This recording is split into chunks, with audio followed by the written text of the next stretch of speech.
अस्सलाम वालेकुम रहमतुल्लाह। उम्मीद है तुसी सब खैरियत ना होवोगे। साडे नाल बाबा जी बैठे ने। कुछ दिन पहले बाबा जी साडे कोल आए सन कि बेटा मेरी लत्त कट्टी हुई है, मैं लत्त लगवाना चाहना, अफोर्ड नहीं कर सकता। मैं just for humanity welfare foundation का जिहड़ा ऑफिशियल ग्रुप है उस दे विच बाबा जी की तस्वीर और वीडियो सेंड की।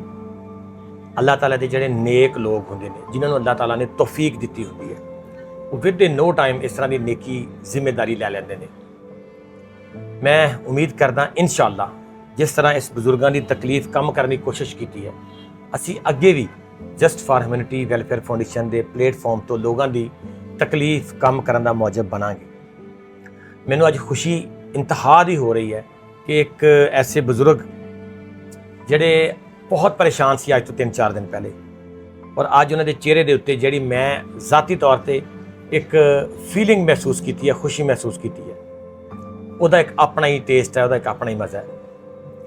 इंशाअल्लाह मैं पूरी कोशिश करांगा कि कोई भी ऐसा बंदा दोबारा साडे कोल आएगा, कोई बाजी, कोई भैन, कोई भाई जिन्होंने ये प्रॉब्लम होएगी, असी उन्होंने सपोर्ट करांगे इंशाअल्लाह। दिल नाल करांगे, रूह नाल करांगे। असी अपनी जिंदगी विच आने, अगर अपनी जिंदगी दे विच कोई मकसद ना हो जिंदगी का, खुदा गवाह है उस जिंदगी का कोई फ़ायदा नहीं होता।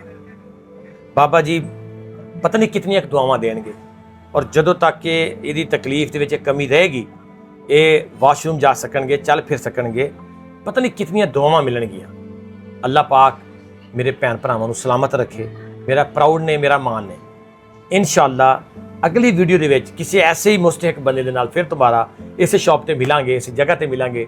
डॉक्टर साहब कोल आवांगे। डॉक्टर साहब भी बहुत शफीक इंसान ने, साडे नाल बहुत ज़्यादा कोऑपरेट करते हैं, और बहुत ही अच्छा, ये नहीं कि कोई काम नूं एवें पिछों ला दिता, नहीं, बहुत अच्छा काम करते हैं। इंशाअल्लाह तुसी सारे भैन भरा just for humanity welfare foundation के नाल जुड़े रहो, और इस तरह दी नेकियां समेटते रहो जिहड़ियां तुहानूं रोज़े क़यामत वाले दिन काम